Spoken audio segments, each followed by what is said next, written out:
When you picture a museum, you probably think of quiet, sterile halls, priceless things locked behind glass, and little white labels telling you what you are looking at. But what if I told you that the whole idea of a museum is way, way older than you think?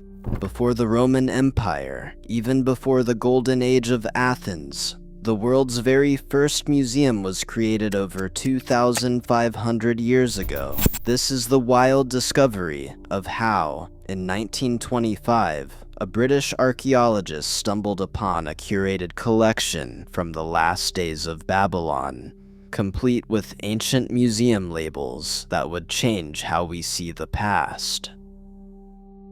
The year is 1925. We are on the windswept plains of southern Iraq, near modern-day Nasiriyah. Buried under thousands of years of sand are the ruins of Ur, once a glittering metropolis of ancient Mesopotamia. For years, the legendary British archaeologist Sir Leonard Woolley had been leading a massive excavation here, a joint project between the British Museum and the University of Pennsylvania. His work was methodical, grand, and had already unearthed wonders that captured the world's imagination, like the spectacular Royal Cemetery, with its gold treasures and chilling evidence of human sacrifice.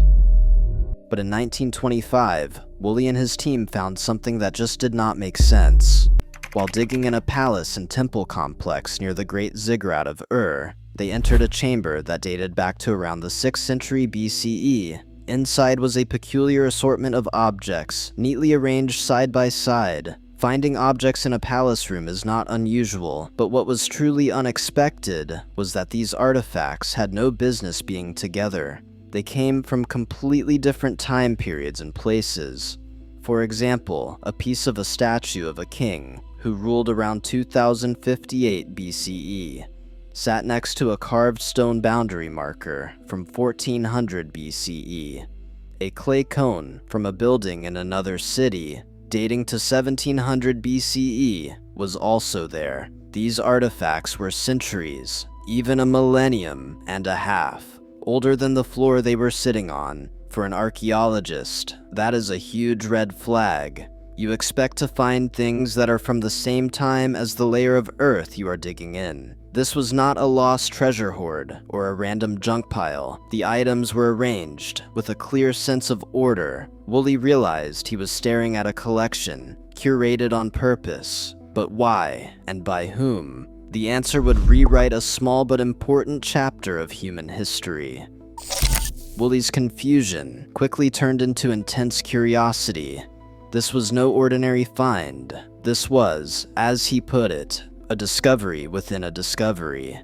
It was clear this collection was a deliberate act of preservation. He noted, for example, that the fragment of King Shulgi's statue looked like it had been carefully repaired in ancient times, specifically to save the inscription on it. This was not just hoarding, it was an act of reverence for history. But the real AHA moment, the clue that blew the case wide open, was what he found with the artifacts. Lying alongside them were several small, barrel-shaped clay cylinders. When his team translated the cuneiform script covering them, their purpose became astonishingly clear. Each cylinder described the object it accompanied, its history, where it came from, and why it was important. The inscriptions were in 3 different languages, including the ancient Sumerian language. They were, for all intents and purposes, museum labels. Woolley realized he had not just found a stash of antiques, he had stumbled upon the world's first known museum, dating to around 530 BCE. This single room was an institution for preserving and explaining history, complete with what we would now call metadata. It was a concept so shockingly modern, it felt almost out of place. We usually think of public museums as an invention of the Enlightenment, like the Ashmolean in England, founded in 1683, or the Louvre, which opened in 1793. Yet here, in the final years of the Neo-Babylonian Empire, was a curated and educational collection that beat them to it by over 2,000 years. The immediate question was, who was the curator? Who was this ancient historian with such a modern mind? The answer was connected to the building itself. The museum was in a complex known as the Gig Par, the home of the High Priestess of Ur. At that time, the position was held by a woman named Enegaldi Nana. Princess Enegaldi Nana was anything but ordinary. She was the daughter of Nabonidus, the last king of the Neo-Babylonian Empire. Her father was a fascinating character himself, an antiquarian obsessed with the past, often called the first serious archaeologist by modern scholars. He made a habit of excavating old temples and studying ancient inscriptions to back up his political and religious goals. He passed that passion down to his daughter. Many of the artifacts in the museum were actually found by Nabonidus himself, while others had been collected by his famous predecessor, Nebuchadnezzar II. Enegaldi was appointed as the high priestess of the moon god Nana, a powerful religious role, but she was also an educator. Within the temple complex, she ran a scribal school for elite young women. It is widely believed that the museum was an educational tool created by Enegaldi to teach her students about the long layered history of their civilization. She used these artifacts, including a mace head, a boundary stone, and a king's statue, as teaching aids. They created a physical connection to a past that was ancient even to her. So she was not just a princess or a priestess. She was a curator, an educator, and a historian. To have a woman at the very beginning of museum history powerfully flips the traditional narrative on its head. The importance of Enegaldi's museum is hard to overstate.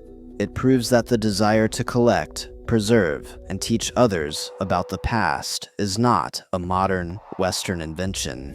It is an ancient impulse woven into the fabric of human civilization. The very practices Enegaldi used, arranging items with a clear purpose and providing context with labels, are the foundations of modern museology.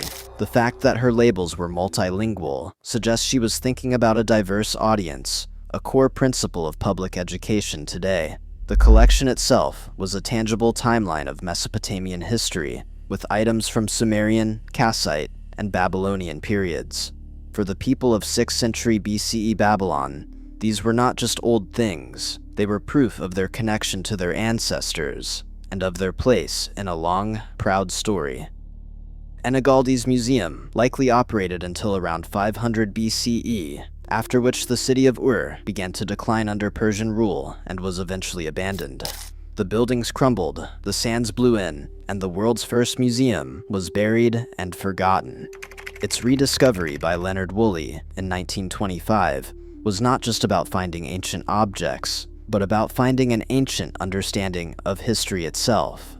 It was a perfectly preserved discovery within a discovery, a moment when an ancient civilization paused to look back and wonder where it came from. Uncovering stories like this, and piecing together the forgotten chapters of our shared human experience, is a massive undertaking. It depends on the painstaking work of researchers and the support of people who believe that understanding our past is key to our future. If you enjoy these deep dives and want to help make more of them happen, please consider subscribing. Your support is what keeps this journey through time going. So, from a dusty trench in the Iraqi desert, a story emerged that rewrites the history of history itself. Enegaldi Nana's museum, hidden for over 2 millennia, is a stunning testament to a surprisingly modern ancient mind. It shows us that the impulse to look back, gather the fragments of what came before, and share that story is not a new idea. It is a deeply human trait, as ancient as civilization. The collection, curated by a Babylonian princess in 530 BCE, was more than just a room of old junk. It was a beacon of intellectual curiosity. It reminds us that our own museums, libraries, and archives are part of a tradition that is far older and richer than we ever thought. And it leaves us with a lingering question: what other modern ideas are still out there, just waiting to be dug up from the sands of time?